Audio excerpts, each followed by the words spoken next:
चंदा है तू, मेरा सूरज है तू, ओ मेरी आँखों का तारा है तू। हर बच्चा अपने माँ बाप की आँखों का तारा होता है। सो प्यार के साथ साथ हमें थोड़ा स्मार्ट पेरेंट होना भी ज़रूरी है। ऐसी कौन सी बातें हैं जिनका हमें बहुत ध्यान रखना चाहिए right after a baby is born till he और she is 1 month old. So आज हम इसी चीज़ के बारे में बात करेंगे कि न्यू बॉर्न का कैसे ख्याल रखें 0 to 1 मंथ ऑफ एज में। टॉपिक शुरू करने से पहले मैं आपको बता दूं, 2 टाइप के बेबीज़ होते हैं। एक फुल टर्म बेबी होता है और एक प्री मैच्योर बेबी होता है। फुल टर्म बेबी वो होता है जो 36 वीक्स के बाद बॉर्न होते हैं, पूरे हेल्दी एंड हार्टी होते हैं, उनका वेट भी एप्ट होता है, everything is perfect in them, कोई प्रॉब्लम नहीं होती है। एंड प्री मैच्योर बेबीज़ वो होते हैं जो अपने टर्म से यानी कि 36 वीक्स से पहले पैदा होते हैं या अंडर वेट होते हैं, जिसकी वजह से उनको प्री मैच्योर प्रीमीज़ भी कहा जाता है। सो आज के हम टॉपिक में जो न्यूबॉर्न केयर की बात कर रहे हैं वो स्पेसिफिकली सिर्फ और सिर्फ फुल टर्म बेबीज़ के बारे में है। प्री मैच्योर का मैं एक अलग टॉपिक में कवर करूँगी। तो आइए शुरू करते हैं।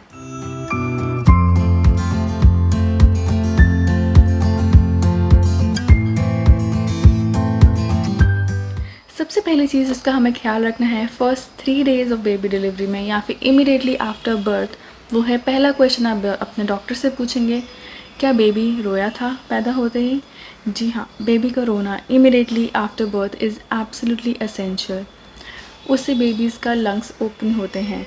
बेबीज़ एक बहुत ही फ्लूइड एनवायरनमेंट में रहते हैं फॉर 9 मंथ्स, सो उनके लंग्स के अंदर पानी भर जाता है। सो इसलिए बाहर आते ही उनका रोना बहुत ज़रूरी होता है ताकि वो सांस लेना सीख सकें। अगर बेबी इमीडिएटली नहीं रोता है तो डॉक्टर्स को थोड़ा हिला के थोड़ा पैट करके कोशिश करते हैं कि वो क्राई कर दें, एंड जैसे ही वो क्राई करता है वो ब्रीथ कर पाता है प्रॉपर्ली। लेकिन कभी अगर बेबी नहीं कर पाता है ब्रीथ, तो डॉक्टर्स प्रेफर करते हैं उसको थोड़ी देर अपने ऑब्जर्वेशन में रखने के लिए ताकि वो चेक कर पाएँ कि बेबी को कोई ब्रीदिंग डिफ़िकल्टीज़ तो नहीं है।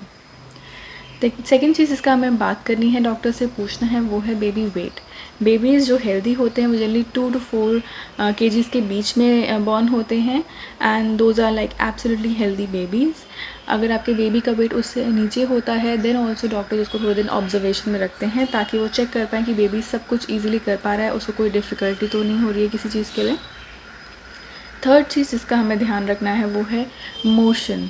सो बेबीज़ का 24 आवर्स के अंदर मोशन पास करना बहुत ज़रूरी है, पूप करना बहुत ज़रूरी है, एंड उनका जो फर्स्ट पूप होगा वो ब्लैक इन कलर होगा। So please keep an I for 24 hours on your baby कि वो मोशन पास कर रहा है कि नहीं कर रहा। अगर नहीं कर रहा है उसने 24 आवर्स में तो please immediately consult your doctor, बहुत ज़रूरी है क्योंकि उनकी इंटेस्टाइन काम कैसे करेगी वो उसी पे डिपेंड करता है। नेक्स्ट चीज़ जिसका हमें ध्यान रखना है वो है यूरिन का। आपके बेबी को 24 to 48 आवर्स के अंदर यूरिन पास करना बहुत ज़रूरी होता है, तो प्लीज़ वो ज़रूर नोटिस कीजिएगा। एंड पी या पूप दोनों में से कोई भी अगर नहीं होता है तो अपने डॉक्टर को इमीडिएटली कंसल्ट ज़रूर कीजिएगा। देन जो इम्पॉर्टेंट पार्ट आता है सेकेंड हमारा पोर्शन, वो है मदर मिल्क का। सो बेबी जब बाहर आ जाता है then we don't have to give him और her anything else apart from mother's milk. कई लोग सोचते हैं कि चलो अभी मे बी मदर को रिकवर होने दो, तब तक हम बेबी को चाय पिला देते हैं या फिर काऊ मिल्क पिला देते हैं, पानी पिला देते हैं, शहद चटा देते हैं। No, absolutely no. आपके बेबी के लिए सिर्फ और सिर्फ मदर मिल्क ही ज़रूरी है और कुछ नहीं, for at least 6 months to 1 year। So please उसको कुछ और मत दीजिएगा। अगर बाई चांस मदर रिकवर होने में टाइम लग रहा है या किसी वजह से उनको एंटीबायोटिक्स खानी पड़ रही है जिसकी वजह से वो फीड नहीं करा सकते हैं बेबी को, तो प्लीज़ डॉक्टर से प्रिस्क्राइब कराइए कि कौन सा मिल्क दिया जाएगा बेबी को और किस क्वांटिटी में दिया जाएगा, फिर वही देंगे आप। एंड वो मिल्क भी आप बेबी को एक बाउल और स्पून की हेल्प से पिलाइएगा, या फिर एक छोटा सा स्टील का दिया आता है कुछ इस टाइप का, आप बेबी को उससे पिला सकते हैं। बट प्लीज़ इंश्योर जब आप बेबी को अगर बाउल स्पून या दिए से पिला रहे हैं तो प्रॉपर स्टरलाइज्ड हो, पहले सिर्फ पानी से धुला हुआ ना हो। एंड स्टरलाइज़ करने के लिए ज़रूरी नहीं कि आपको स्टरलाइज़र ही ख़रीदना है, बल्कि आप एक नॉर्मल से बाउल में पानी भर करके उसको डिप करके रख सकते हैं। 2 मिनट्स के लिए बॉईल कीजिए, देन गैस ऑफ करके उसको ढक दीजिए जिससे कि वो स्टरलाइज हो जाता है एंड सारे जर्म्स मर जाते हैं। सो उसी से आप पिला सकते हैं। और अगर मदर मिल्क एक्सप्रेस कर पा रही है, जैसे मदर का मिल्क आ रहा है बट बेबी पकड़ नहीं पा रहा है, सक नहीं कर पा रहा है। कई बार बेबीज़ में थोड़ा सा टाइम लगता है उनको सीखने में कि कैसे करना है। तो उस केस में मैं रिक्वेस्ट करूँगी मदर्स से एंड फैमिली से, प्लीज़ आप मदर का मिल्क एक्सप्रेस करके बेबी को दीजिए ताकि वो अपना दूध निकाल करके उनको पिला सकें और बच्चे के अंदर इम्यूनिटी डेवलप हो सके। But please ensure mother milk के अलावा कुछ उसको और नहीं दें। नेक्स्ट जिस चीज़ का हमें ध्यान रखना है वो है बेबी स्लीप। सो आपका बेबी फर्स्ट 3 डेज़ में बहुत स्लीपी होता है, तो this nothing to worry about. उनके लिए एनवायरनमेंट चेंज हुआ है तो उनको अडॉप्ट करने में थोड़ा टाइम लगता है, इसलिए वो थोड़ा स्लीपी हो जाते हैं। बट इसका मतलब ये नहीं है कि बच्चा रो नहीं रहा है तो उसको दूध नहीं देना है। आपका बेबी अगर स्लीपी भी है तो प्लीज़ इंश्योर कि हर 2 to 3 आवर्स के गैप में उसको मिल्क ज़रूर दें, चाहे उसको आप जगा के दें, उठा के दें, लेकिन ज़रूर पिलाएं। उसको दूध पीना बहुत ज़रूरी है। या अगर आपका बेबी हेल्दी हार्टी है एंड वो खुद डिमांड कर रहा है मिल्क हर थोड़ी थोड़ी देर में, तो आप प्लीज़ देते रहिए, इसमें कोई बुरी बात नहीं है। उस केस में आपको स्पेशली 2 से 3 घंटे रुकने की ज़रूरत नहीं है। अगर बेबी उससे पहले भी डिमांड कर रहा है तो आप दे सकते हैं, बट प्लीज़ 2 से 3 घंटे से ज़्यादा का गैप नहीं दीजिएगा अपने बेबी को। नेक्स्ट इस बात का हमें ध्यान रखना है वो है जॉन्डिस सिम्टम्स का। So 95% of the babies do have jaundice right after they are born. So कई बार 0 to 5 डेज़ के बीच में वो ये जॉन्डिस के सिम्टम्स डेवलप करते हैं। तो अगर आप नॉर्मल डिलीवरी करके जा रहे हैं तो आप 1 या 2 दिन में डिस्चार्ज हो जाएंगे। तो जाने के बाद आपको घर पे एटलीस्ट 2-3 दिन तक चेक करना है कि उसको जॉन्डिस के कोई सिम्टम तो नहीं है। या फिर अगर आप सी सेक्शन करवा चुके हैं तो वो 3 डेज़ अंडर ऑब्जर्वेशन रखते हैं आपको, उसके बाद डिस्चार्ज करते हैं। तो यानी कि अपने डिस्चार्ज होने के 2 दिन या 3 दिन के बाद भी आप प्लीज़ जॉन्डिस के सिम्टम्स चेक करते रहिएगा, बहुत ज़रूरी होते हैं। और कैसे चेक कर सकते हैं? आपके बेबी के आईज़ में कहीं येलोइश तो नहीं है कुछ कलर, या फिर आपकी बेबी की बॉडी पेल तो नहीं पड़ रही है, क्योंकि इन दोनों केसेस में पता चल जाता है कि बेबी को जॉन्डिस है। कुछ नहीं, घबराने की ज़रूरत नहीं है इस केस में। आप डॉक्टर को कंसल्ट कीजिए, वो आपके बेबी को फोटोथेरेपी के अंडर रखेंगे जिसके बेसिस पर उसका जॉन्डिस ठीक हो जाएगा। बट इन सिम्टम्स को इग्नोर भी नहीं करना है। नेक्स्ट चीज़ जिसका हमें ध्यान रखना है वो है urine and poop. Again I am emphasising on this, ये बताने के लिए कि बच्चे जब मदर फीड पे होते हैं तो वो बहुत ज़्यादा पी एंड पूप करते हैं। सो अगर आपका बेबी एक दिन में 6 to 7 टाइम्स भी पी करता है और नाइट में 2 to 3 टाइम्स करता है और साथ में पूप करता है, let's say almost after every feed या 6 to 7 times in a day, तो इसमें घबराने की बात नहीं है, क्योंकि उनका इंटेस्टाइन अभी डेवलप हो रहा है तो उनको थोड़ा टाइम लगता है अडाप्ट करने में, इसलिए वो इतनी फ्रीक्वेंटली पी एंड पूप करते हैं। लेकिन हाँ, अगर आपको पूप में कोई कलर चेंजेस नज़र आते हैं तो अपने डॉक्टर से स्पेशली डिस्कस कर सकते हैं कि आपके बेबी का पूप कैसा होना चाहिए, ताकि अगर कोई कंसर्न है तो आप उनके पास आ सके, अप्रोच कर सकें उनको। नेक्स्ट इस पॉइंट का हमें ख्याल रखना है वो है बेबी वेट। सो आपका बेबी जब बॉर्न होता है तब उसका वेट अच्छा खासा होता है, अच्छा हेल्दी बेबी होता है, बट आप कुछ दिनों में ऑब्ज़र्व करते हैं कि आपका बेबी वेट रिड्यूस करने लग गया है, तो उसमें घबराने की कोई बात नहीं है। बेबी अंदर एक फ्लूइड में होता है तो उसकी बॉडी में फ्लूइड इंटेक काफ़ी होता है जिसकी वजह से वो फूला फूला सा हो जाता है ना, बिकॉज उसकी किडनी इंटेस्टाइन सब कुछ काम करने लगे हैं, तो जो एक्सेस फ्लूइड है उसकी बॉडी में जो रिक्वायर्ड नहीं है वो बाहर फेंक दिया जाता है, बाहर निकाल दिया जाता है उसकी बॉडी से। सो इसलिए उसका वेट धीरे धीरे रिड्यूस होने लग जाता है। तो अगर आपकी बेबी का वेट थोड़ा सा गिर भी गया है तो नथिंग टू वरी अबाउट। जब आप उसकी वैक्सीनेशन के लिए जाएंगे after 1.5 months to your doctor, you will see कि वो वेट वापस से गेन हो गया है। इनफैक्ट जितना उसका बर्थ वेट था उससे ज़्यादा ही उसका वेट होना चाहिए when you go for a vaccination to your doctor. So next point हमें जिसका ध्यान रखना है वो रैशेज़ का है। सो जनरली बेबीज़ जब बॉर्न होते हैं, छोटे होते हैं, तो उनको बहुत जल्दी रैशेस हो जाते हैं। यू कैन सी उनके चेहरे पे या उनकी बॉडी पे छोटे छोटे पिंक पिंक स्पॉट्स हो जाते हैं जो मस्कीटो बाइट की तरह लगते हैं, बट वो एक्चुअली मस्कीटो बाइट होते नहीं हैं, वो रैशेस होते हैं। एंड वो रैशेस किसी भी कपड़े की वजह से हो सकता है। सो अगर आपका बेबी बहुत सेंसिटिव है और आपके क्लोथ्स जो हैं ढंग से वॉश्ड नहीं हैं या उनमें कहीं पर डिटर्जेंट चिपका रह गया है तो उसकी वजह से आपके बेबी को रैशेस हो सकते हैं। सो प्लीज़ जब भी आप अपने बेबी के लिए जाएं हॉस्पिटल में, अपना बैग तैयार करें, वो हम एक सेपरेट टॉपिक में डिस्कस करेंगे कि बेबी बैग में क्या होना चाहिए। बट प्लीज़ इंश्योर जो आपके क्लोथ्स होंगे, वो बेबी के क्लोथ्स, वो एब्सोल्युटली अच्छे से वॉश्ड हों, क्लीन हों, उसमें कोई डिटर्जेंट ना रहे। एंड जिस डिटर्जेंट से आप वॉश करेंगे वो बेबी डिटर्जेंट होना चाहिए, क्योंकि वो प्लांट बेस्ड होते हैं, उसमें कोई हार्श एंड हार्मफुल केमिकल्स नहीं होते जिससे कि आपकी बेबी की स्किन पे रैशेस पड़ सकें। सो बिल्कुल सॉफ्ट होने चाहिए वो। एंड साथ में आपको डिटॉल से उनको धोना ताकि उनको कोई भी इन्फेक्शन कैच ना करे। एंड इन केस अगर रैशेज़ हो भी जाते हैं तो nothing to worry about, just approach a doctor. वो हो सकता है कोई एंटीबायोटिक्स दे जिसकी बेसिस पे आपके बेबी के रैशेज़ ठीक हो जाए, बट ये बिल्कुल आराम से ठीक हो सकते हैं। इनफैक्ट कई बार कुछ क्रीम लगाने से भी ठीक हो जाते हैं। जैसे मेरे बेबी के केस में उसको थोड़े से रैशेज़ हो गए थे उसके फेस पे, बिकॉज वो मिल्क जब पीता था तो काफ़ी निकलता था, वो बाहर गिराता बहुत था, तो उसके फेस पे यहाँ पे रैशेज़ हो गए थे। तो हमने एक क्रीम लगाई थी अवीनो की, उसका लिंक मैं नीचे डिस्क्रिप्शन में दे दूँगी। वो बहुत ही बहुत अच्छी क्रीम है, मेरा एक्सपीरियंस बहुत अच्छा रहा है उसके साथ। तो जब भी उसको कभी भी छोटा सा भी रैश होता है मैं उस पर लगा देती हूँ एंड वो ठीक हो जाता है। So you can use that cream, लेकिन only after asking your doctor, not before that. Next point जिसका हमें ध्यान रखना है बेबी बेदिंग का। सब लोग सोचते हैं कि बेबी अब आ गया है उसको क्लीन कर दो, बिल्कुल अच्छा सा दिखना चाहिए, पिंक पिंक साफ साफ सा दिखना चाहिए, अच्छी खुशबू आनी चाहिए बेबी से। कौन नहीं चाहता, बेबीज़ वैसे ही बहुत स्वीट स्मेल करते हैं, बट इसका मतलब ये नहीं है कि आप उनको नहलाने लग जाओगे एकदम से।